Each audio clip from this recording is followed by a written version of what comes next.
철보다 무거운 원소가 만들어지는 과정까지 이야기했고 오늘은 그렇게 찾아낸 많은 원소들이 가지는 이제 공통적인 성질에 대해서 이야기를 해볼까 합니다. 그럼 우리가 주기성이라고 불러요. 주기성. 자, 주기성에 대해서 이야기한 첫 번째 과학자는요, 우리 데베라이너라고 해서 혹은 뭐 데브라이너라고도 읽어요.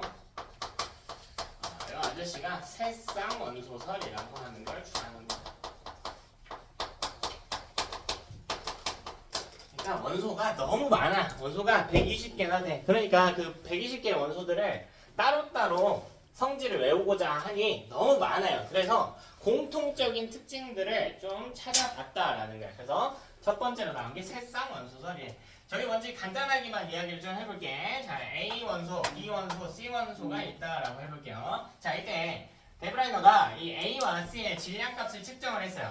그리고 평균 질량을 대입했더니 이 둘의 평균 질량, 예를 들면 애가 10g이고 애가 20g이면 둘의 평균 질량이 얼마야?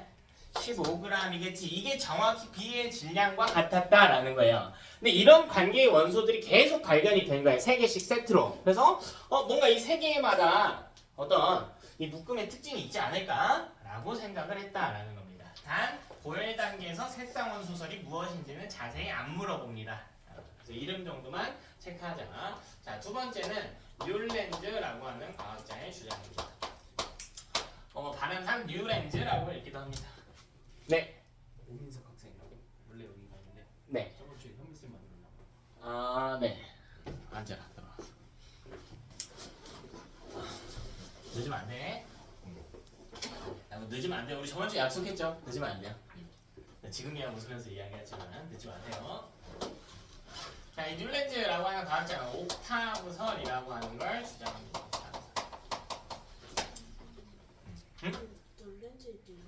뉴랜즈 괜찮아요. 발음 차이야. 교재별로 뉴랜즈라고 나온 교재들도 있고 뉴랜즈라고 나온 교재도 있어서 괜찮아요. 우리 저번 주에 빅뱅 우주를 주장한 감옥 이런 것처럼 발음상의 차이예요. 자, 저 옥타브설이 뭔가 이제 아주 중요한 이야기인데요. 우리 영어에서 SI 접두사라고 해서 단어 앞에 붙이는 접두사들 중에 숫자를 나타내는 게 있어요. 예를 들면 첫 번째로 모노라고 하는 표현이 있거든요. 이건 약간 상식적인 이야기라 따로 필기는 안 해도 괜찮지만 한번 들어는 보세요. 모노는 한 개라는 뜻이야. 모노로 시작하는 단어들이 몇 개 있거든요. 떠오르는 게 있을까? 모노레일, 모노사이클, 모노드라마, 뭐 1인극, 바퀴 하나인 자전거 이런 것들 이야기하겠지. 하나의 라는 뜻을 가져요. 자, 그다음 바이라고 하는 게 있어. 바이는 두 개라는 뜻이야. 뭐 바이링거 하면 이중국어를 다룰 수 있는 사람들이라든가 바이서클 원이 두 개 있다고, 바퀴가 두 개 있다고. 이제 세 개는 뭐라 그래? 트라이라고. 트라이는 대표적으로. 그치? 뭐 테트라 혹은 쿼드. 테트라나 쿼드 네 개. 뭐 펜타 5개. 쭉쭉 갑니다. 뭐 헥사, 뭐 세타, 뭐 헵타 다 몰라도 괜찮아요. 뭐 하나 빠졌다. 옥타가 빠졌다. 옥타. 여기서 다른 건 다 됐고 옥트는 꼭 알고 계셔야 돼요. 옥트. 얘는 8개라는 뜻이에요. 8개. 뭐 있어요? 옥트로 시작하는 단어. 옥토퍼스.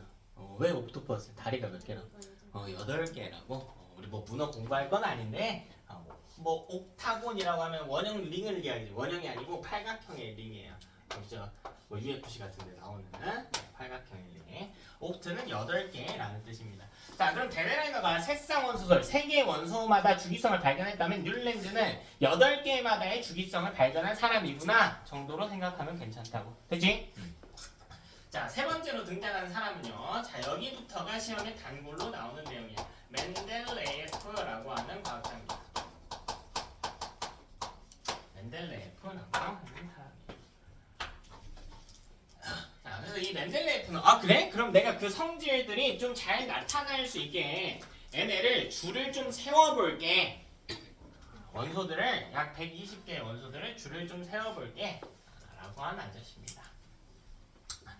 여러분 우리 학교에서도 교실에 자리 배치가 있듯이 혹은 뭐 개학식, 뭐 졸업식 이런 데 가면 뭐 학년별로 이렇게 줄 쓰잖아요. 기준이 있잖아요. 이 기준이. 학년 기준으로 이렇게 나눠 놓지. 그래서 멘델레예프도 원소들을 기준별로 줄을 세워 놓으려고 한 거야. 그래서 여기 표처럼 이렇게 원소들을 쭉 배치를 했다는 겁니다. 자, 우리 이런 표를 주기율표라고 불러요. 멘델레예프는 최초의 주기율표를 작성하게 됩니다. 주기율표. 주기적인 성질을 주기성이라고 그래. 최초의 주기율표를 작성해야겠다. 자, 그럼 기준이 있을 거야. 대체 어떤 원소를 여기다가 놓고 다음 원소를 왜 여기다가 놓고 그 다음 원소를 왜 여기다가 놓고 이 기준이 있을 거야. 이 기준에 대해서 꼭 알고 계셔야 됩니다. 멘델레예프는 원자를 원자 번호 순으로 정의를 했다. 중요합니다. 그럼 저번 주 복습 열심히 했나요? 첫 주로 아직 복습 습관이 안 잡혔을까? 원자 번호는 뭐에 의해 결정된다고 했어요? 양성자수. 그러니까 문제는 보통 교재에는 그냥 원자 번호 순 이렇게만 나오는데 문제는 어차피 원자 번호가 양성자의 숫자니까 양성자의 수의 순서대로 배치했다라고 제시될 수도 있다는 거죠. 문제에서는. 이런 표현들을 좀 잘 봐야 된다. 양성자수 순인 걸 알고 있었어? 잘했는데요. 자, 그래서 이렇게 배치하니까 나름대로 뭔가 공통적인 성질을 가진 애들끼리 좀 잘 묶였어요. 예를 들면 원자 번호 순서대로 쭉 배치를 따라서 미안해. 나 잘못 적었다. 이거 밑으로 가야 되는데. 아이고 미안해. 여기 원자 양순이야. 원자 양순이야. 미안. 저 번호는 다른 사람이 이야기한 건데. 원자 양순이에요. 양순. 그래서 원자량은 뭐냐면 상대적인 질량이야. 그래서 가벼운 놈부터 앞에 배치했다는 거야. 가벼운 놈들부터 이제 앞에서부터 배치를 했다. 그랬더니요, 같은 열에 있거나 같은 줄에 있는 놈들이 뭔가 공통적인 성질이 있기는 해요. 근데 이게 좀 애매해.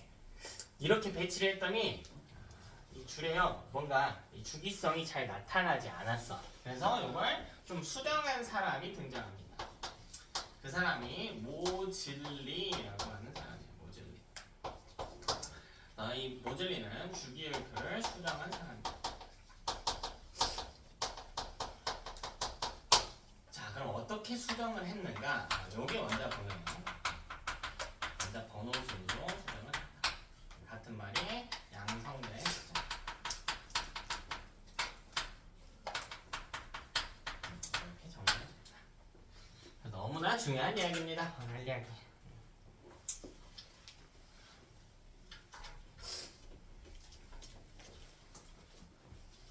그래서 이 주기율표가 현대 주기율표의 기틀이 됩니다.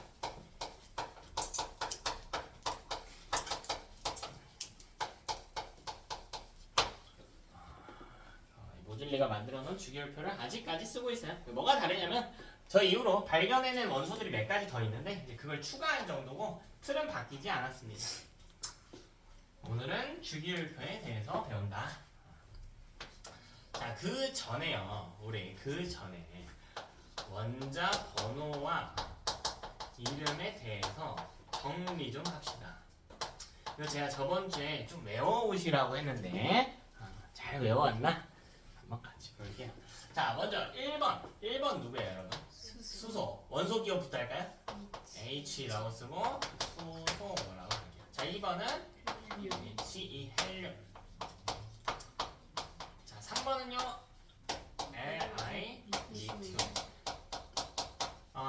사실 지금 원소 기호는 먼저 번호하고 이 원소 기호는 지금 와서 외우는 게 좀 느린 편이에요, 사실. 요거는 중학교 2학년 때 했어야 되는 거거든요. 잘 이해하겠죠? 아직 완벽하지 않아도 괜찮다고. 근데 늦은 걸 인지해야 돼요. 지금이라도 빨리 해야겠다가 돼야 돼. 안 뒤쳐지려면. 4번? B20 베릴. 좀 외워왔네. 소리가 좀 들리네요. 5번은요? B, 우리 궁소. 오, 굿. 아니, 영어로 보론이라고 읽어요. 앞에 B를 따와서 B. 자, 6번은? C, 탄소 이렇게 들어가죠. 자, 7번은 N, 질소 이렇게 들어갑니다. O 산소 이렇게 들어가고요. 자 9번은 F 플루오린 이렇게 들어가요. 자 10번은 Ne 네온 이렇게 들어갑니다. 네온. 너무 기초니까 절대 잊지 말자. 절대. 자 11번은요. Na 나트륨. 12번 Mg 마그네슘. 13번 알루미늄. 너 개념반 치고는 처음 시작한 친구들 치고는 소리가 많이 나오네. 열심히 하네. 14번 주소 SI. 얘는 실리콘이에요. 실리콘 들어봤죠? 주소보다 실리콘이 좀 더 익숙하지? 실리콘에서 따온 겁니다. SI. 15번 P 포스페이트 인. 좋아요. 인. 우리 DNA 만들 때 쓰는 원소예요. DNA에 많이 들어갑니다. 16번 S 설파이드고요. 황이에요. 황. 있구나. 네. 17번 염소 C.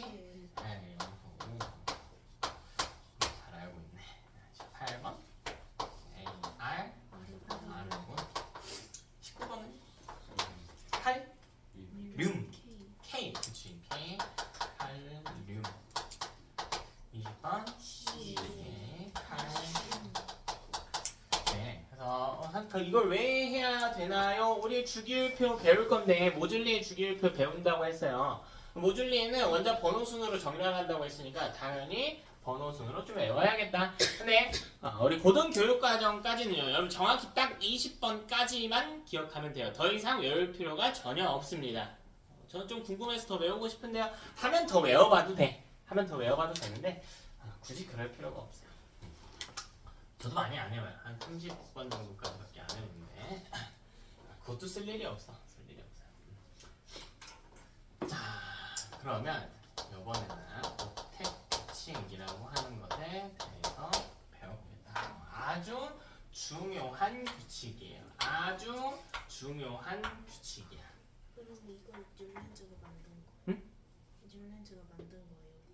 옥텟 규칙이요? 아니 뉴렌즈가 이걸 정리한 거. 뉴렌즈가 옥타브서를 내고요. 그걸 기반으로 만들어진 게 옥텟 규칙이에요. 여러 과학자들이 완성을 시킨 거야. 맞아. 옥타브설? 눈치가 좀 빠르죠. 옥트가 또 들어갔지. 8개라는 뜻이야. 자, 이 옥텟 규칙의 핵심에 대해서 한번 살펴봅시다. 자, 이번 첫 번째로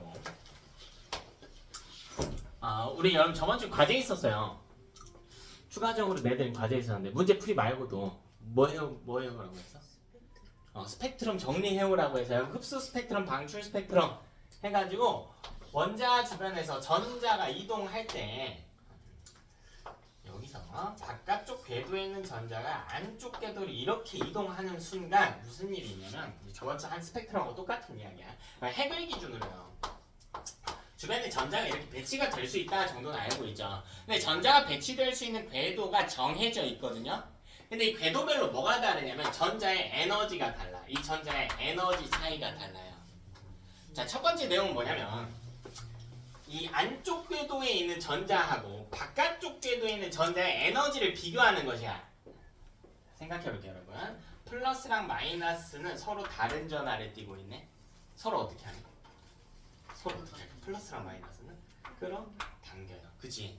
못 끌어당기죠. 근데 이 바깥쪽에 있는 전자를 볼까요? 바깥쪽에 있든 안쪽에 있든 끌어당긴다고. 근데 얘는 안에 있는 놈보다는 더 멀리 탈출한 상태야. 핵이 끌어당김에도 불구하고 얘는 멀리까지 나와 있는 전자라고요. 무슨 말인지 이해되니? 핵이 끌어당김에도 불구하고 멀리까지 나와 있다고. 탈출한 거야. 애가 잡아당기는데도 탈출한 거예요. 그러려면 에너지가 어때야 될까? 높아야지. 그렇지. 에너지가 높아야 돼. 좋아요. 에너지가 높아야 된다. 그래서 바깥쪽에 배치가 될수록 에너지가 높아야 된다라는 겁니다. 이게 우리 저번 주에 배운 스펙트럼하고 같이 가는 이야기예요, 사실. 저번 주에 여러 가지 정리해오라고 했는데, 그럼 스펙트럼 종류 중에 연속 스펙트럼도 있지만 선 스펙트럼이 있어서 선 스펙트럼에서도 흡수 스펙트럼과 방출 스펙트럼이 있었지. 봐봐요. 여기 안쪽에 있던 전자가 바깥쪽으로 이동한다라고 하는 건 에너지가 높아졌다일까 낮아졌다일까? 높아졌다죠. 그 에너지를 뭐 해야 돼? 흡수해야 돼. 그럼 이때는 흡수 스펙트럼이 나타나는 거야. 이렇게 전자가 이동할 때 나타나는 거야 사실. 그럼 반대로요. 바깥쪽에 있던 전자가 안쪽 궤도로 넘어오기 위해선 에너지가 낮아져야 된단 말이지. 그럼 에너지 흡수해야 돼, 방출해야 돼? 방출해야 돼. 이때 에너지를 방출해야 되면 이때 방출 스펙트럼이 발생하는 거란 말이에요. 그래서 저번 주 내용과 이어져서 가는 거예요, 사실. 우리 첫 번째 내용에 대해서 이야기해 봅시다. 좀 같이 이야기할게요. 옥텟 규칙하고 보어의 원자고요. 이거 이제 보어가 정리한 거야. 자, 첫 번째 전자의 에너지는 에너지 크기를 에너지 준위라고 이야기하거든. 그냥 크기라는 뜻이야. 크기는 바깥쪽 궤도에 있을수록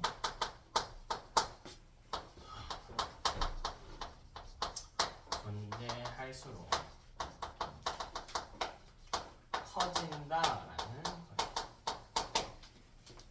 이게 옥텟 규칙. 이거는 이제 보어가 이야기한 모델이에요.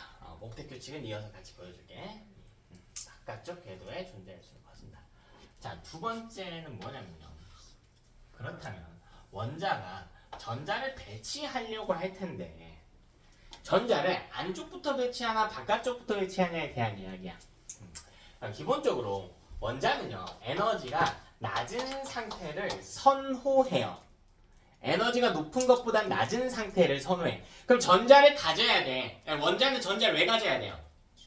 그렇지. 원자는 전기적으로 중성이어야 되는데 원자 핵은 양전하를 띠고 있기 때문에 음전하를 띈 전자가 필요하다고. 그럼 그 전자를 안에 먼저 채울까 밖에 먼저 채울까에 대한 이야기라고요. 근데 에너지 어떤 상태를 선호한다고? 낮은 상태를 선호한다고. 그럼 어디부터 채운대요?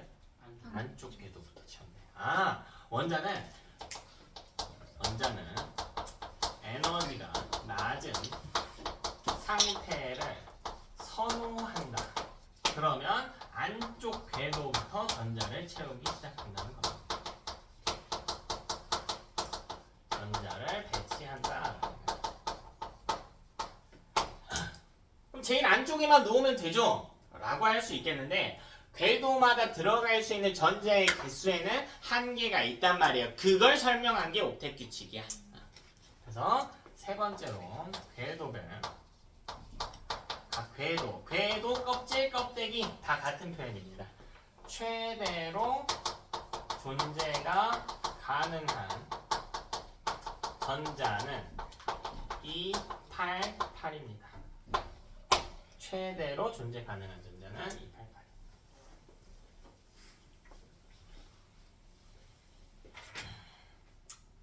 이제 최대로 존재 가능한 숫자는 288이에요. 그럼 이게 옥텟 규칙이에요. 88. 이게 옥텟 규칙. 앞에 좀 이상하지 이거? 이거 뭐야? 2. 2는 듀엣 규칙이라고 사실 따로 분리해서 이야기를 해줘야 되나? 고등 과정에서 그런 용어를 굳이 구분하진 않아. 같이 묶어서 가시면 돼요. 옥텟 규칙이 뭐냐라고 하면 쉽게 288이다. 288이다. 머릿속에 무조건 기억해 주셔야 돼요. 288. 자, 여기에 더해서요. 원자는 이런 껍데기, 궤도 다 똑같은 표현이라고 해서 꽉 찬 상태를 선호한다라는 겁니다. 껍질이 꽉 찬 상태를 선호해요.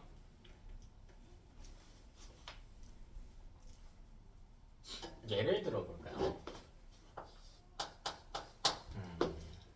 여기서 그리기 쉽게 리튬 정도 한번 볼게요. 자, 리튬 원자 리튬 원자. 자, 이걸 전자 배치를 해보자는 겁니다. 그럼 리튬이 몇 번인지 봐야 돼요. 리튬 몇 번이래? 3번이래. 자, 3번인 이유는 양성자 수가 3개 있기 때문이야. 양성자 하나당 플러스 1이라고 했어요. 원자 핵 속에 양성자가 3개, 즉 핵의 전하가 플러스 3이야. 자, 근데 원자라고 하는 놈은 전기적으로 중성이어야 된다라고 했잖아요. 그럼 전자도 몇 개 있어야 돼? 3개 있어야 된다고. 3개. 근데 그 3개의 전자를 아무렇게나 배치하는 게 아니고 안쪽 궤도에 2개, 그리고 그 다음 궤도에 하나 이렇게 배치하게 될 거예요. 안쪽부터 배치는 하는데요. 안쪽에 최대로 2개밖에 안 들어간단 말이지. 그래서 이 1의 배치를 하게 됩니다. 이 1의 배치를 하게 돼요. 그때는 껍질이 꽉 찬 상태를 선호한다고 했잖아요. 두 번째 껍질을 꽉 채우려면 전자가 몇 개 있어야 되는데? 2, 8, 8이니까 총 8개. 그치? 근데 지금 몇 개가 있어? 하나는 있잖아. 그럼 전자를 더 가져와서 채우면 돼. 몇 개를 더 가져오면 돼요? 7개를 더 가져와 채우면 된다고. 근데 방법이 하나 더 있다.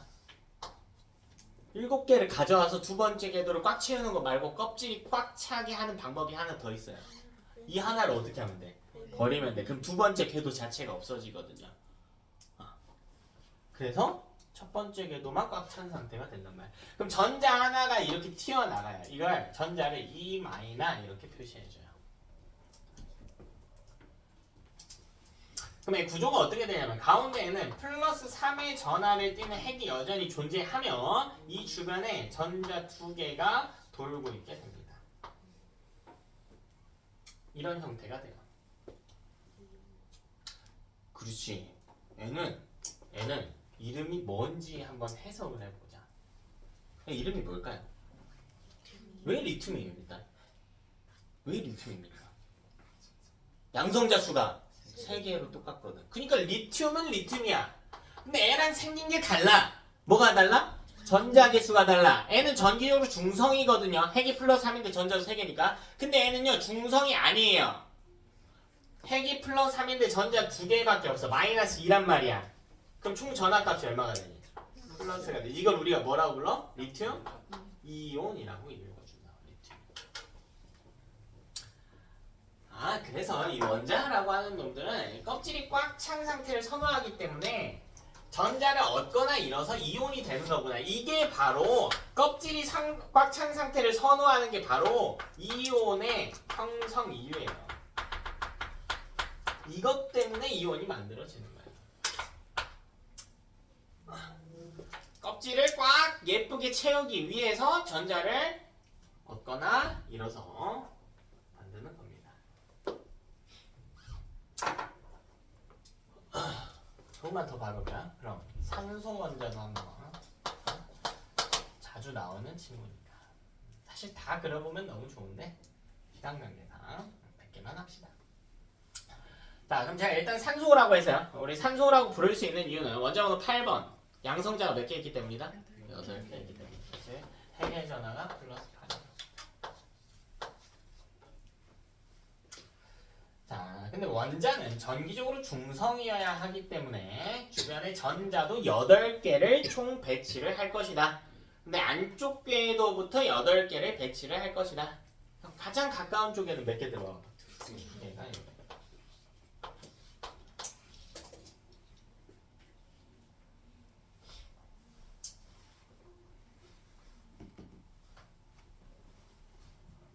안 그릴 거야?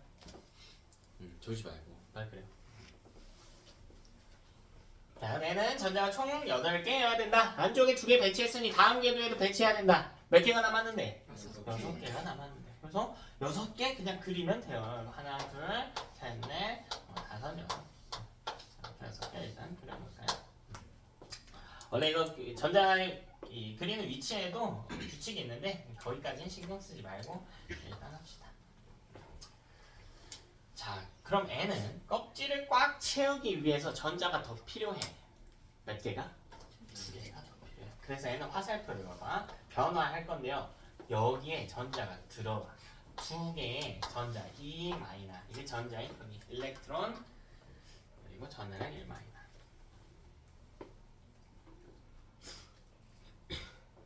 그러면 구조가 플러스 8의 핵을 갖고 있고요.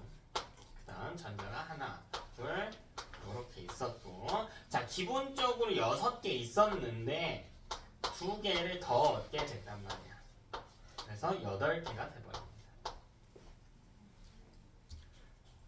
이 마이너 자체를 전자라고 표현해요. 네, 이게 전자의 기호예요. 이 전자가 영어로 일렉트론이고 전하를 띄고 있지? 1 마이너스. 이걸 전자라고 불러요. 전자.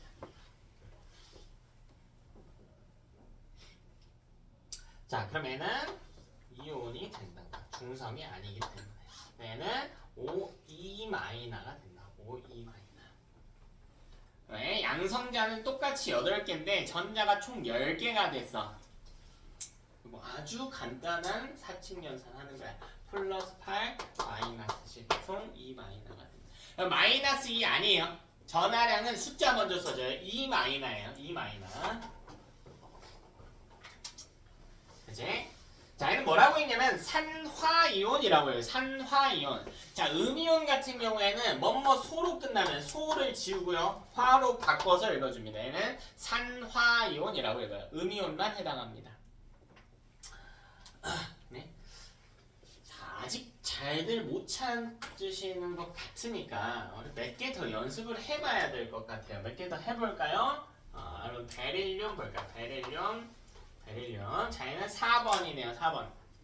자, 그냥 B2라고만 써져 있으면 여러분 원래 입자를 쓸 때는 전하량 표시가 필수거든. 여기 써줘야 돼. 근데 아무것도 안 썼다는 건 0을 생략한 거예요. 원자라는 뜻이에요. 안 적혀져 있으면 원자입니다. 요거 후딱 해보자고. 가운데 플러스 4지 해서 전자 그리기 힘들어, 그지? 그래도 그려야 되는데 좋아요. 그럼 숫자로 할까요? 첫 번째 궤도에 몇 개 들어가니? 2개. 두 번째 궤도에는요? 2개. 자, 실제로는 그릴 수 있어야 돼. 간단하게 이렇게 표시해 줄게요. 그럼 얘는 전자를 껍질을 꽉 채우기 위해서 두 번째 껍질에 8개까지 채우려면 전자를 갖고 오면 돼요. 몇 개를? 6개. 근데 버려도 돼. 몇 개를?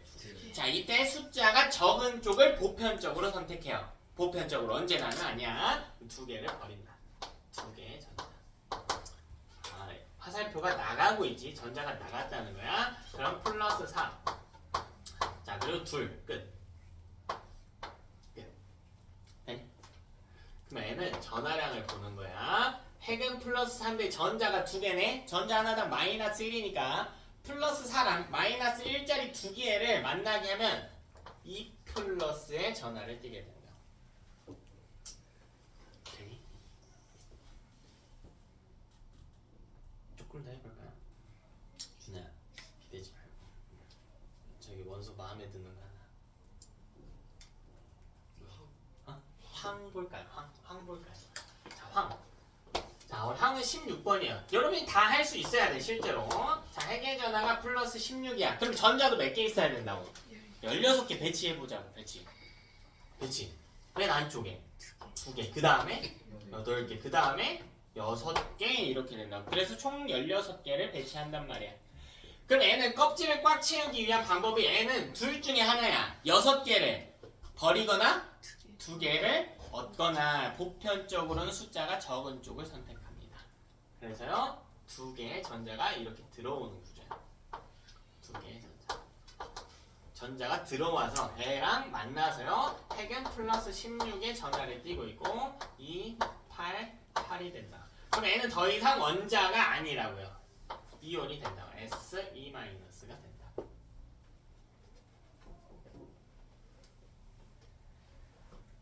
대응해. 그래서 우리 옥텟 규칙과 더불어서 이런 이온의 형성 원리들도 배워봤다. 그냥 옥텟 규칙에 완전히 부합하는 거는 네. 그럼 이온이 없어요. 오.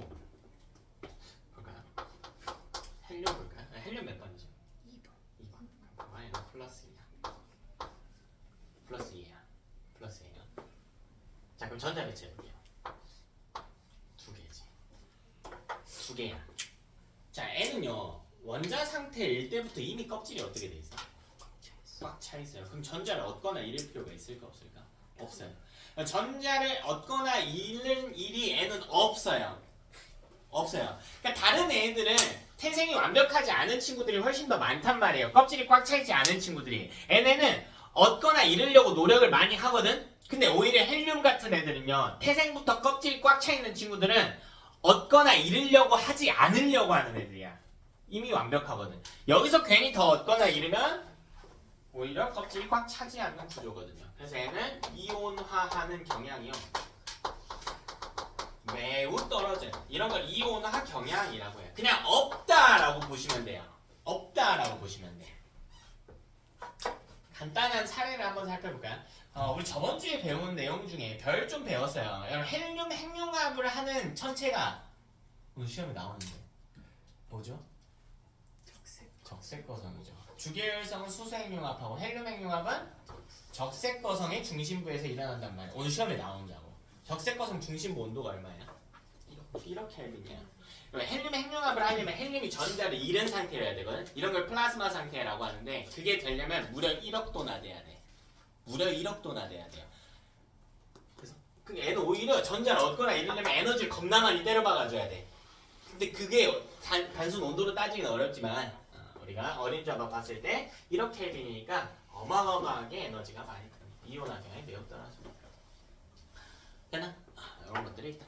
뭐 비슷한 예시로 여러분 탄소도 한번 볼까요? 이제 전자 배치가 좀 익숙해지면 좋겠는데 탄소는 6번이에요. 전자 배치 해볼까요? 6번 전자 배치. 6번 2, 4 그럼 어떻게 해?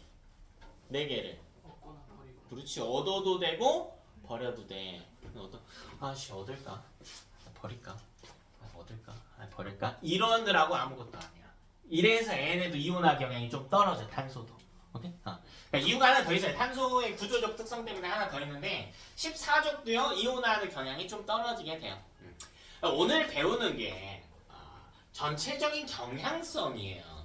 예를 들어보면 이게 무슨 말이에요? 절대적인 법칙은 아니야. 내가 보편적으로 얻거나 잃는다라고 했거든. 예를 들면 이런 게 있을 수도 있어요. 알루미늄 기준으로 볼까? 네, 몇 번이에요? 13번. 그럼 이거 지금 많이 그려봐야 돼. 나중에 여러분 심화반 가거나 내신반 가면 이거 그려줄 시간 많이 없어요. 전자 배치하면 283이에요. 그럼 얘는 껍질을 꽉 채우려면 283이니까 껍질을 꽉 채우려면 3개를 뭐 하거나 버리거나 5개를 얻겠지. 그러니까 너네한테 보편적으로 나오는 내용은 그 중에 어떤 방식? 그렇지. 3개를 이렇게 버리는 방식. 그래서 플러스 13의 핵을 갖고 있으나 여기 2, 8 이런 배치를 하겠다. 그래서 알루미늄은 이온이 되면 산불이 되는 게 통합각에서 다루는 거야. 이론상으로 다루는 거예요. 근데 전자라고 하는 건 우리 과학계에서 물질과 에너지는요 절대 그냥 생기거나 사라지는 게 아니에요. 언제나 주고받거나 전환하는 관계예요. 최근에 에너지 총량 보존의 법칙 같은 거 배우지 않았나요? 이것도 마찬가지. 전하량 총합의 보존 법칙이라고 하는 게 있는데 자 쉽게 이야기하면 이거야. 내가 전자를 버리려고 그래. 근데 아무데나 버릴 수 없어. 내가 버린다고 하는 건 누군가가 무조건 얻었다라는 거야. 그럼 그냥 땅바닥에 버리면 안 되나? 그럼 땅바닥이 얻었잖아. 항상 주고받는 관계란 말이에요. 그러면 알루미늄한테 선택지를 다시 한번 생각을 해보자고요. 3개를 버리려고 하는데 혹은 5개를 어떻게 하려고? 얻으려고 하는데 만약 주변에 나한테 전자 좀 줄 사람 이런 애들이 많으면 알루미늄이 버리기 쉬운 환경이죠. 그 3개를 버린단 말이야. 근데 주변에 있는 애들이 다 내 전자 좀 누가 좀 가져가. 나한테 주지 말고 좀 가져가. 이런 애들밖에 없으면 알루미늄은 걔한테 전자를 줄 수가 없어. 근데 걔가 알루미늄한테 주려고 하는 성질이 굉장히 많은 거야. 그럼 이때는 오히려 받기도 해요. 5개를. 물론 자연 상태에서는 그런 일이 일어나지 않아. 그러니까 좀 억지로 우리가 상황을 조작할 필요는 있겠지만 이론상으로는 다 이런 구조입니다. 자연 상태 기준으로 배우는 거야. 보편적인 기준. 그래서 오늘 하는 게 절대 법칙이 아니고요. 주기적인 성질, 경향 정도인 거예요. 되나? 일단은 우리 옵틱 규칙에 대해서 배워봤다. 그럼 이걸 토대로 실제 주기율표를 한번 그려보자라는 겁니다. 한번 그려보자.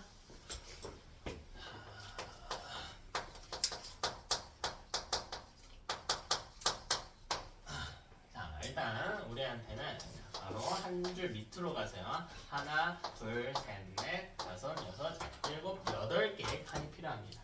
자, 우리 첫 번째 칸에는 H 수소를 배치하고요. 자, 그리고 여덟 번째 칸에는 헬륨을 배치합니다. 자, 8칸이 필요한데요. 처음과 끝에 수소랑 헬륨을 배치. 얘는 왜 그렇게 되나요? 옥텟 규칙을 보면 돼. 옥텟 규칙. 예외적으로 2가 있었지. 뒤에 규칙. 네. 자, 첫 번째 줄에는 2개 배치하고 똑같이 따라가는 거야. 두 번째 줄에는 8개 배치하고 세 번째 줄에는 8개 배치할 거예요. 그래서 첫 번째 줄에 수소, 그리고 맨 끝에는 헬륨이 위치합니다. 자, 그 다음 배열을 쭉 하면 돼요. 원자 번호 순서대로. 헬륨 다음 뭔데? 쭉 가보자고. 리튬, 다음 베릴륨, 금소, 탄소, 질소, 산소, 플루오린, 네온 8개 배치했네. 8개. 8개 배치했어요.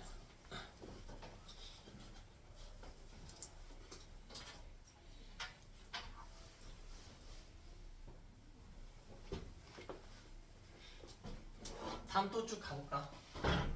여기 누군데? 아직 쓰고 있나요? 나트륨, Na. 다음 G, Al, Si, P, S, Cl, Ar, K, C. 아, 이거 안 외우면 안 돼. 계속 이야기하는 부분이지만 여러분이 잘할 필요 없다. 잘할 필요 없다. 다 알고 있을 필요 없다. 다만 이제 제대로 모르는 건 복습을 하셔야 된다. 알려고 노력하셔야 됩니다. 오늘 대답 못해도 괜찮아요. 근데 내가 오늘 계속 제가 원자번호 20번까지 매우 중요하다라는 이야기를 반복하고 있는데도 못 외운 상태에서 집 가서 아무것도 안 하면 그거는 좀 잘못된 거겠지. 공부하고 점수 올리려고 학원 나오는데. 선생님. 네? 근데 왜 딱 20번까지? 왜 딱 20번까지인가? 이것도 제가 잠깐 다룰까 했는데 이야기 나온 김에 미리 다뤄볼까요? 여기 어떤 원자 핵이 있다라고 해봅시다. 자, 전자를 배치할게요. 자, 1번 전자 배치해볼게요. 여기. 맞아. 첫 번째 궤도에. 2번 전자 어디다가? 첫 번째 궤도에. 그래서 그냥 궤도만 볼게요. 자, 3번 전자는 두 번째 궤도에 배치하지. 두 번째 궤도에 근데 몇 개까지 배치할까? 8개까지죠. 그러니까 몇 번째 전자까지 배치할까? 10번째 전자까지는 두 번째 궤도에 들어와. 되니? 자, 근데 전자가 11개가 생겼다라고 해볼까요? 그럼 그 11번째 전자는 3번 궤도에 배치한단 말이야. 근데 3번 궤도에는 몇 개까지 배치해요? 8개. 그러니까 11번 전자부터 몇 번 전자까지? 18번 전자까지는 여기 배치되지. 8개 배치했잖아. 그럼 19번째 전자가 등장한다면 그건 4번째 궤도에 배치해야 된단 말이야. 20번째 전자는요? 여기에 배치되지. 맞아. 이게 우리가 20번까지 배운 이유인데 21번 왜 안 배우냐? 이게 봐봐. 1번 궤도에 몇 개가 들어가요? 2번 궤도는 1번 궤도보다 크기가 어때? 크니까 더 많이 들어가는 거야. 8개 들어간대. 근데 내용 좀 이상하지 않아요? 그럼 세 번째 궤도는 두 번째 궤도보다 어떠니까? 더 크니까 실제로 8개보다 많이 들어가지. 많이 들어갑니다. 8개 들어간다면서 그렇게 배우는 거야. 왜냐면 21번 전자는 다시 여기다가 배치하거든. 21번 전자는 다시 여기다가 배치해요. 이것 때문에 20번까지밖에 안 배우는 거야. 이게 들어가면 예외성들이 너무 많이 생기거든요. 우리 머리가 너무 아파져. 21번부터는 전자 배치 규칙이 깨져버린단 말이야. 또 이걸 설명하기 위해서 또 다른 것들이 많이 필요하기도 하고요. 그래서 20번까지만 배우는 거야. 순서대로 배치하는 그런 이유가 있어요. 이런 게 있습니다. 뭐 이유까지는 되고. 사실 여러분이 고등학교 때까지도요 20번까지만 외우는 거예요. 고2가 되든 고3이 되든 20번까지만 외우는 거예요. 규칙이 깨져버리기 때문에. 자, 이때 각 가로줄과 세로줄을 지칭한 용어가 있습니다. 자, 각 가로줄 먼저 볼게요. 가로줄 주기라고 불러. 자, 첫 번째 가로줄은 1주기, 두 번째 가로줄은 2주기, 세 번째 가로줄은 3주기, 네 번째 가로줄은 4주기 이렇게 칭한다. 그럼 대체 왜 가로줄을 무슨 기준으로 나누는가요? 하고 보면 자, 첫 번째 가로줄. 자, 이건 우리가 주기라고 칭한대요. 자, 원자 이렇게 배치는 했는데 실제로 원자 개수가 약 120개라고. 근데 우리 20번까지밖에 안 배우잖아. 그럼 주기가 더 있겠죠. 더 있겠지. 자, 얘는 7주기까지 있어요. 7주기. 그러니까 저는 주기율표 일부만 그려놓은 거예요. 일부만. 실제로는 7주기까지 준비하는 거예요. 자, 그럼 얘는 뭘 기준으로 하냐면 얘는 전자 껍질 수를 지칭해요.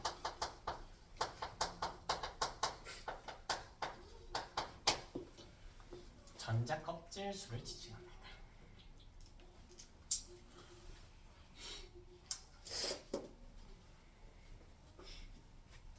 실제로 몇 개 좀 그려볼까요? 자, 일주기에 해당하는 수소부터 그려보자. 자, 첫 번째 궤도에 하나 끝. 그지? 자, 헬륨 그려볼까? 헬륨. 첫 번째 궤도에 두 개. 그냥 다 그리자. 자, 리튬. 3개, 2, 1의 배치. 자, 우리 쉽게 갈게요. 자, 베릴륨 2, 됐지? 궁소 2, 3. 이거 다 하는 거야. 탄소 2, 4. 질소 2, 5. 산소 2, 6. 자, 플로린 2, 7. 네온 2, 8. 요거. 자, 또 넘어가 봅시다. 나트륨 2, 8을 잘한다. 28에 마그네슘도 28, 2. 자, 알루미늄 28, 3의 구조. 규소 28, 4. 1, 28, 5. 황 286.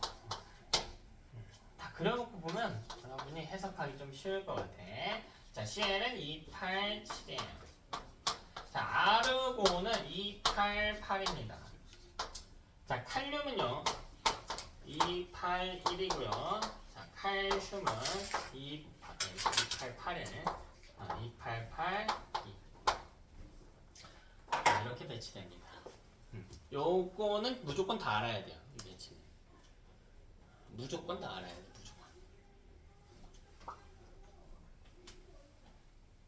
그럼 요걸 그려놓고 봤더니 1주기에 속하는 원소가 수소랑 헬륨밖에 없단 말이야. 그리고 리튬부터 여기 네온까지는 2주기거든요. 그리고 다시 나트륨부터 아르곤까지 여기 또 3주기거든. 여긴 또 4주기예요. 제가 단락에 나눠놨지. 여기 기준이 뭘까? 전자 껍질수. 1주기면 껍데기가 하나 있다는 거고, 2주기면 껍데기가 2개 있다는 거고, 3주기면 껍데기가 3개 있다라는 거예요. 그럼 이 껍데기가 이 원소의 특징 중 무엇을 결정하냐라고 했을 때 별로 결정하는 게 없어요.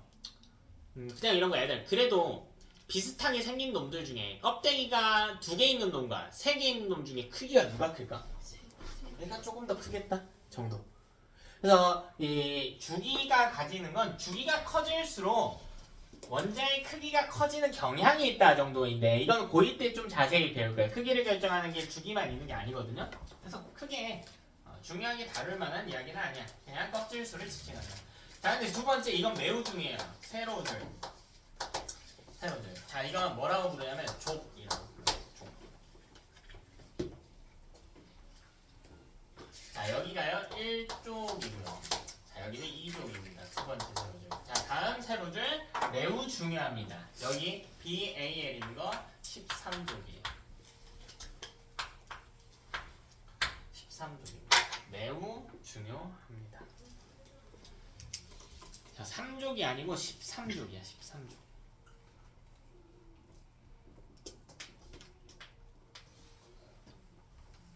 민규야, 왜 너무 때리고 있어? 그렇죠.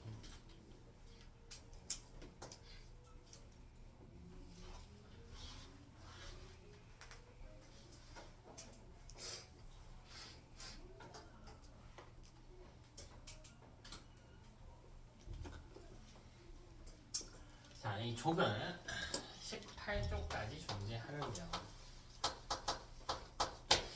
자, 얘는 1족, 2족 다음에 13이래. 3이 아니고 13이래. 자, 그 다음은 당연히 13이다. 그 다음 15고요. 그 다음 16이고, 그 다음 17이고, 18입니다.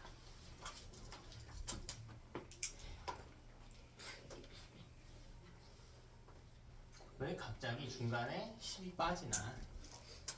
이 이야기를 좀 해야 될 것 같아요. 자, 중에 13인 거 중요해요. 자, 왜냐면 실제 원자들은 약 120개가 있다라고 했단 말이지. 근데 120개의 원자들 중에서 우리는 20번까지밖에 안 배워요. 우리 교재 한번 볼까요? 45쪽인가요? 45쪽? 거기는? 몇 쪽인가요? 47쪽 보시면 전체 주기율표가 나와 있어. 자, 근데 이거 다 그리면 너무 시간 많이 걸린다, 그죠? 그래서 20번까지만 그려놓은 거예요. 근데 거기 위에 보면 2족부터 12족, 2족이 아니라 3족부터 12족. 얘네는 몇 번 원소부터 등장하냐면 21번부터 등장해요. 21번부터 등장한다. 근데 우리는 딱 20번까지밖에 안 배우잖아. 그래서 10개가 중간에 빠진 걸 배우는 거야. 그래서 이 다음에 근데 하필 또 딱 10개거든? 그러니까 이 다음에 3 대신 앞에 그냥 1 붙여줬다라고 생각하시면 돼요. 딱 10개가 빠져서 2족 다음 13족이 되겠다. 13족. 그러나 20번까지 기준으로는 2족 바로 다음에 오는 원소예요. 2족 바로 다음에 오는 원소입니다.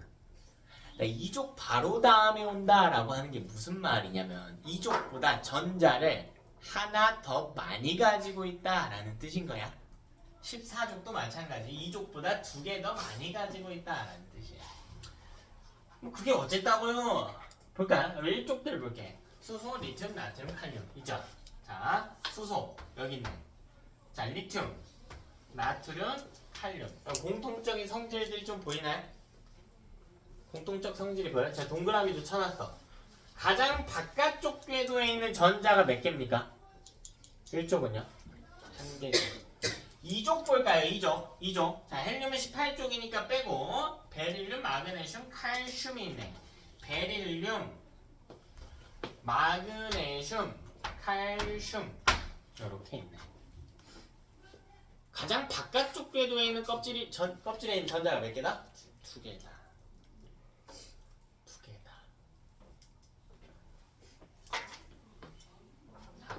이런 전자를 우리가 뭐라고 부르냐면 자, 족이 동일하면 자, 바깥쪽 궤도에 있는 전자를 원자과 전자라고 그래요. 원자과 전자의 수가 동일합니다. 원자과 전자의 수라고 해봐요. 원자과 전자의 수. 이게 동일하다.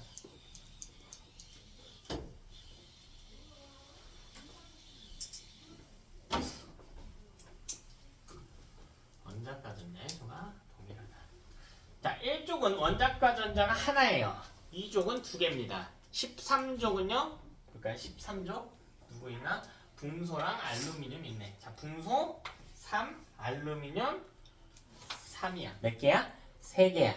자, 이름은 13인데 몇 개야? 그냥 3개예요. 그래서 이름은 13인데 3개예요. 자, 14족도 보면요. 탄소랑 규소 있네. 탄소 4개, 규소 4개예요. 4개입니다. 자, 이게 왜 이렇게 되는지 간단하게 원리적으로 따져보자. 그럼 1족이라고 하는 건 주기가 시작하고요. 첫 번째로 전자를 배치한 애들이야. 그럼 주기가 시작했다라고 하는 건 껍질이 생겼다라는 표현이에요. 껍질이 생기고 거기 전자 하나를 뒀다고. 그러니까 1족이야. 그러니까 가장 바깥쪽 궤도에 전자 하나 있을 수밖에 없지. 2족은 주기가 시작하고 두 번째로 등장한 원소란 말이지. 그러니까 전자를 번호 하나 증가할 때마다 전자 하나씩 더 배치하는 거니까 가장 바깥쪽 궤도에 2개를 배치했다고. 이해되니? 13족은요? 13개가 아니야. 주기가 시작하고 13번째로 등장한 게 아니잖아. 여기서 내에선 몇 번째로 등장한 거야? 그냥 3번째로 등장한 거란 말이야. 그래서 원자과 전자가 3개인 겁니다.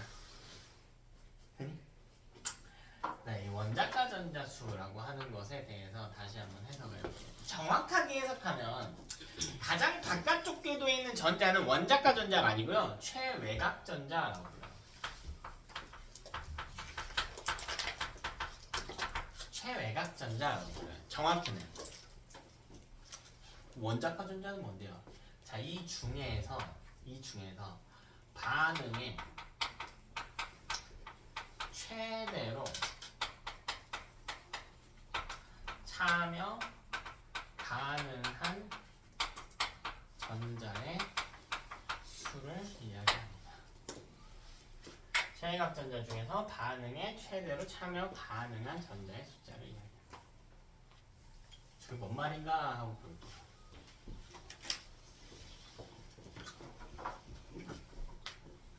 이 둘을 좀 구분 지어볼게요. 첫 번째, 최외곽 전자. 두 번째, 표처럼 간단하게 만들어서 봅시다. 두 번째, 원자가 전자.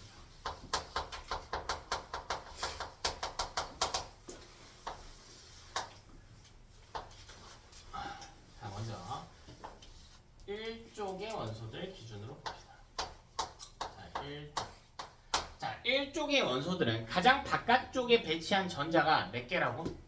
한 개, 최외곽 전자 하나야. 그럼 그 전자 하나를 이룰 수 있지. 최대로 반응한다는 건 얻거나 이룰 수 있다라는 거예요. 근데 이 중에서니까 있는 거겠죠. 지가 갖고 있는 것 중에서 최대로 이룰 수 있는 숫자를 이야기한다고 생각하면 돼. 맨 끝에 하나 달랑달랑 하고 있으니까 그 하나 이룰 수 있죠. 다시, 그럼 이쪽은요. 가장 바깥쪽 궤도에 전자 몇 개 있다고? 두 개 있다고. 네, 조금만 생각해봐. 그럼 잘 봐봐. 이쪽은 몇 쪽이든 간에 맨 끝에 궤도에 전자 두 개가 있죠. 그럼 두 개를 어떻게 하려고 해요? 버리려고 해요. 그러니까 N은 이온이 되면 전부 다 전하량 2뿔이에요. 이쪽은. 1쪽은 1뿔이야. 전자 하나 버리니까. H 플러스 Li 플러스 Na 플러스 K 플러스라고 이온이 됐을 때. 그럼 원자가 전자도 몇 개라고? 두 개야. 그럼 13족 기준으로도 보자고. 13족의 최외곽 전자는 몇 개일까? 3개야. 그냥 3개. 원자가 전자도요 똑같아요. 이건 다 똑같아. 사실 거의 3개 가지고 있으면 3개까지 버릴 수 있다고. 쭉 넘어와 볼까요? 뭐 17쪽 볼까요? 17쪽. 17쪽은 원자가 전자 몇 개야? 최외곽 전자 몇 개야? 7개야. 그럼 얘는 보편적으로 하나를 얻으려고 하겠으나 어쨌든 최대로 가능한 최대로 버릴 수 있는 전자는 몇 개기는 해요? 7개기는 해. 그러니까 7이야. 똑같아요. 그냥 바깥쪽 껍데기 가지고 있는 만큼이에요. 그러니까 우리가 뭘 알 수가 있냐면 지금까지는요.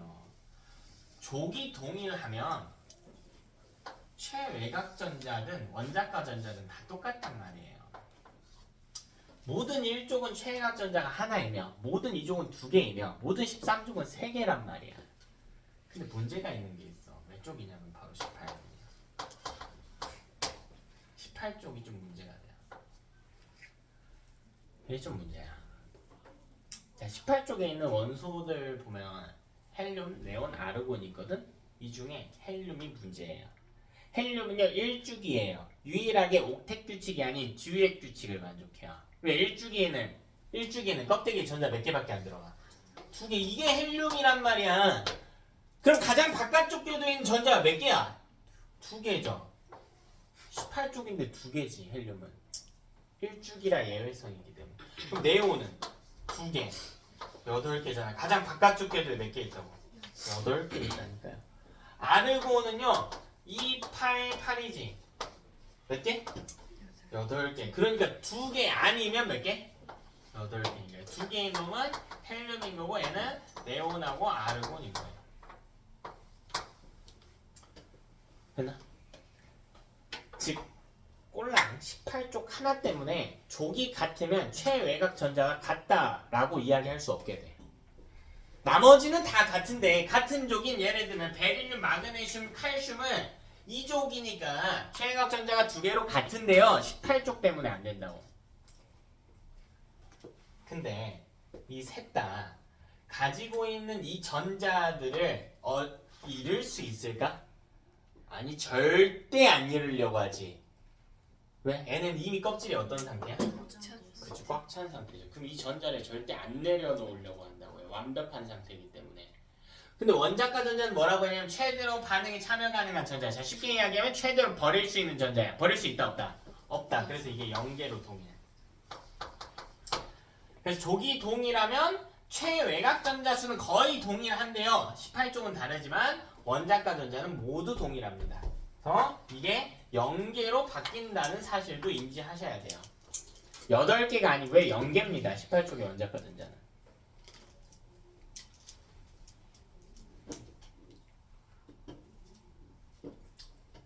되니? 다시 본론으로 돌아와서 이것 때문에 조기 동일하면 화학적인 성질이 비슷하게 됩니다. 화학적 성질은 여러 개가 있으나 대표적으로 원자과 전자의 숫자예요.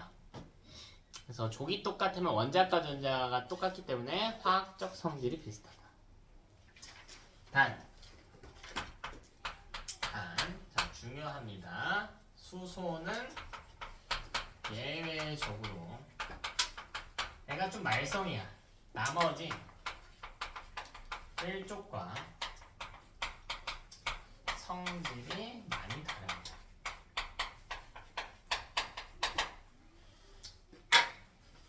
근데 이게 수소 입장에서는 조금 억울할 만해요.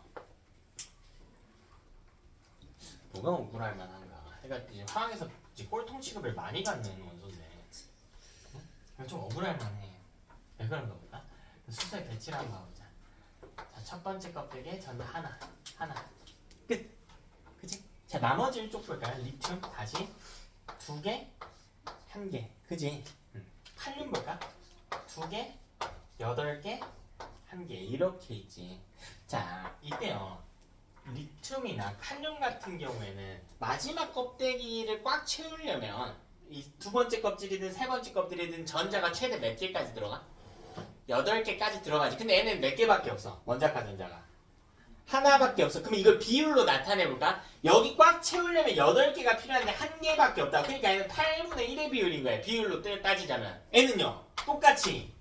두 번째 껍데기 8개까지 들어가는데 1개밖에 없으니까 들어가 있는 원자과 전자의 비율이 8분의 1인 거라고. 꽉 찬 거 기준. 근데 수소는요. 여기 몇 개나 들어가? 2개. 그 중에 하나 있으니까 얼마 차지하고 있는 거야? 2분의 1인 거지. 즉 많이 다르죠. 나머지랑. 차이가 좀 많이 나지. NA는 거의 안 찬 상태예요. 사실 껍질이. 마지막 껍질이. 근데 수소는 절반이나 찬 상태야. 그러니까 다르다고요. 물론 배치상 원자과 전자가 1개이기는 하니까 1쪽에 놓치지만 나머지 주기랑 각 주기에 들어갈 수 있는 1주기에 들어갈 수 있는 최대 전자수 차이 때문에 성질 차이가 좀 많이 납니다. 수소는. 그래서 예외가 되는 거야. 어떤 상황인지 좀 알겠죠?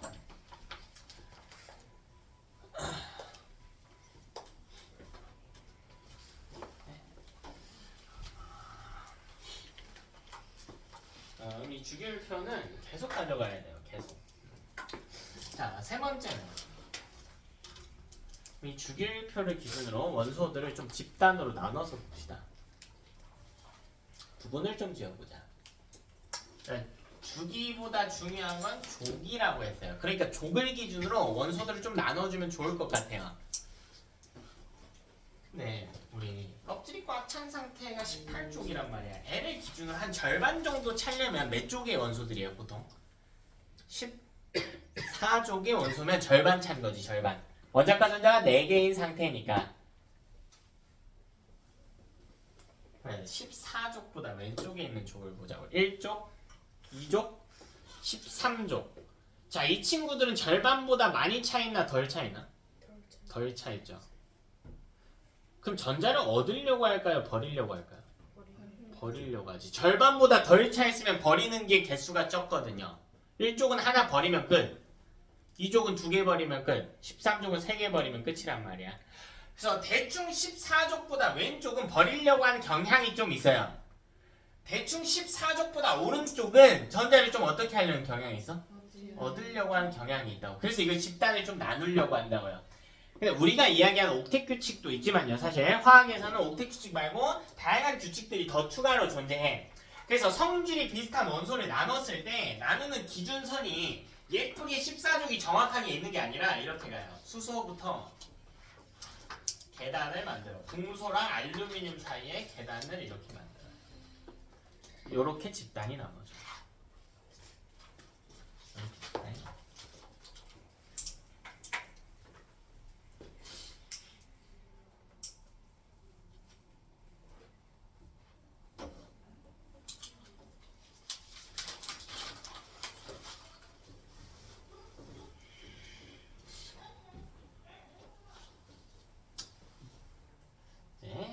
실제로 원소들을 이제 나누는 기준이 여러 개가 있어요. 예를 들면 상온에서 고체 상태인가, 전자를 얻으려고 하는가, 잃으려고 하는가, 좀 단단한 편인가, 이런 여러 가지 기준들이 있거든. 그 기준에 따라서 나눠 놓는 거야.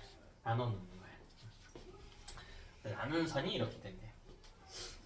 자, 이때 우리 이 왼쪽 아래에 있는 이 집단을 뭐라고 부르기로 했냐면 금속이라고 부르기로 했어요.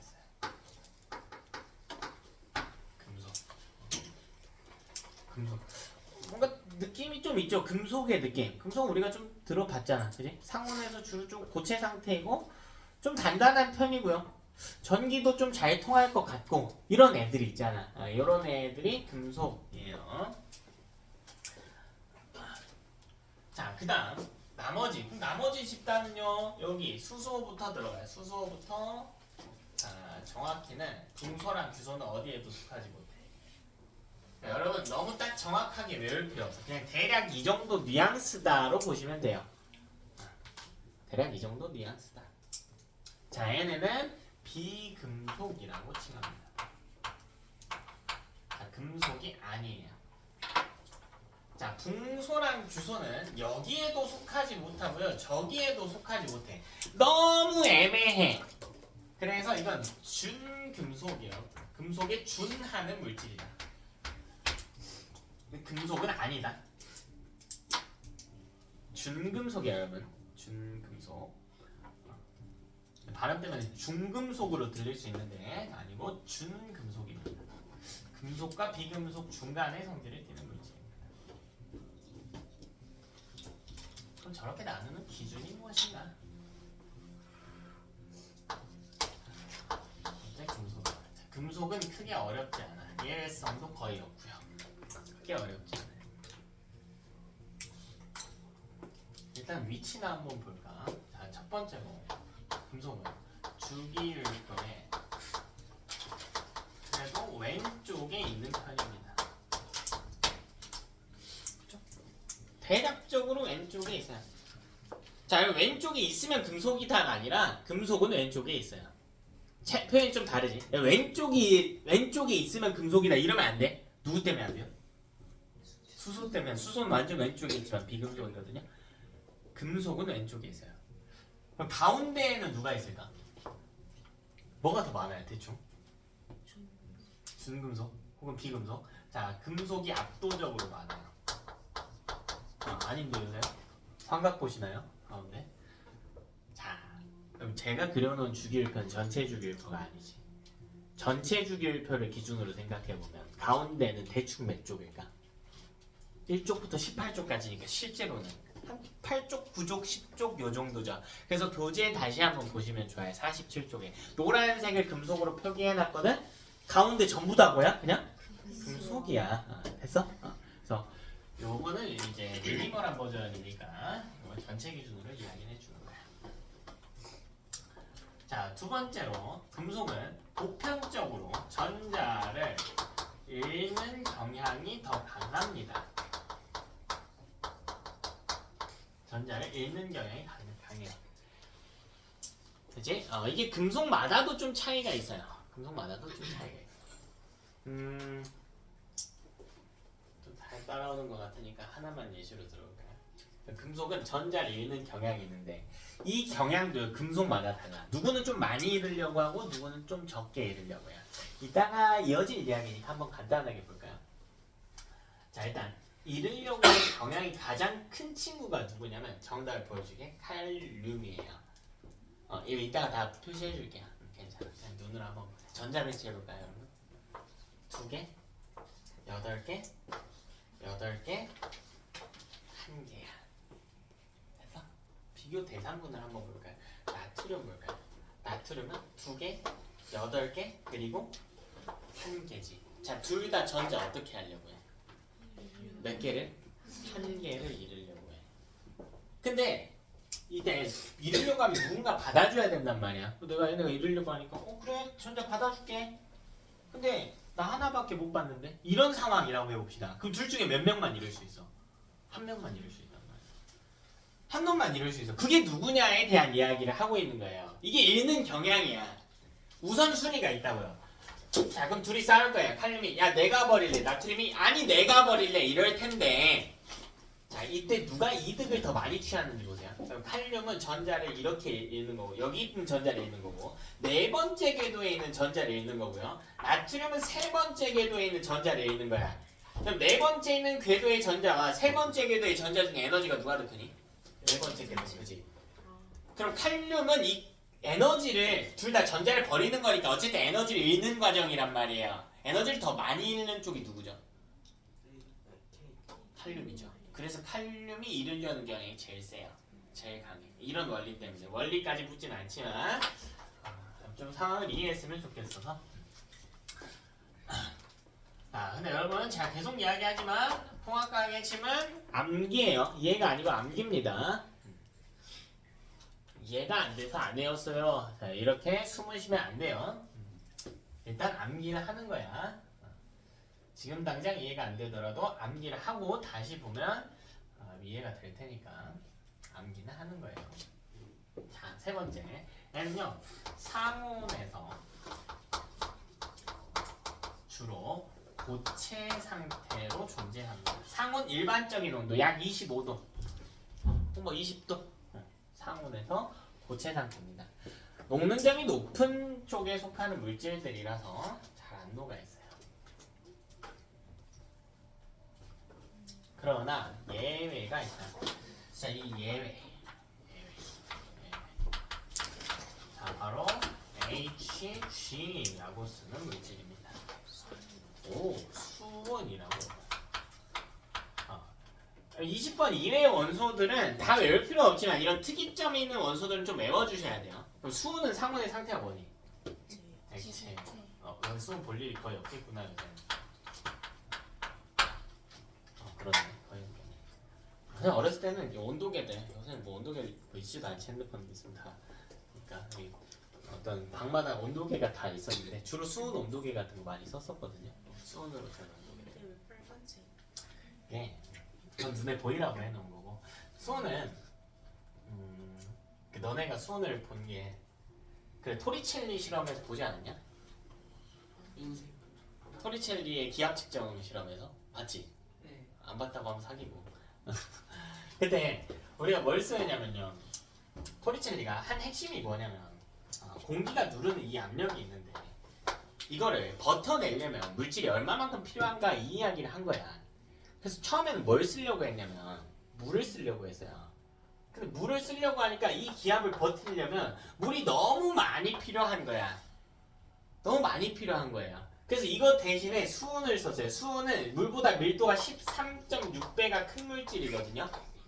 엄청 커요. 그러니까 수은을 적게 쓸 수 있단 말이에요. 그래서 토리첼리가 기압 측정 실험에서 썼던 거예요. 이런 수은을 쓰는 겁니다. 요 높이 변화가 너무 크니까 그때 마세요 여러분. 자, 네 번째 자에는 광택이 존재하며 열이나 전기 전도성이 뛰어납니다.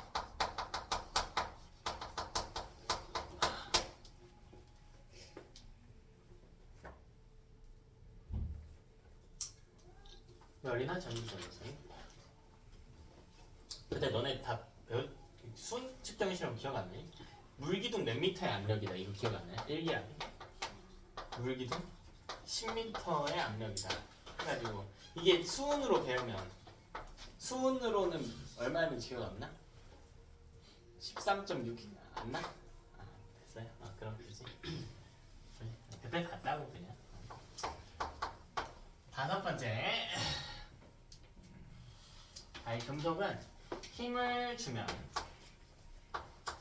잘 부서지지 않아. 우리 주변에 금속으로 된 물질들 많죠. 뭐 숟가락, 젓가락 대표적으로 많이들 만지시고. 물론 매우 강한 힘을 주거나 그라인더로 자르면 잘리겠지만 일반적으로 우리가 힘을 주면 부서지진 않죠. 어떻게 돼요 대신에? 그치 휘죠. 구부러지거나 힘은 구부러지거나 늘어지는 특성이 있습니다. 이런 것들이 금속의 대표적인 성질이야. 그래서 이런 조건을 만족시키면 이 원소를 금속으로 분류를 하자. 아니면 비금속으로 하자. 네. 비금속은 쉬었다 갑시다. 10분 쉬었다가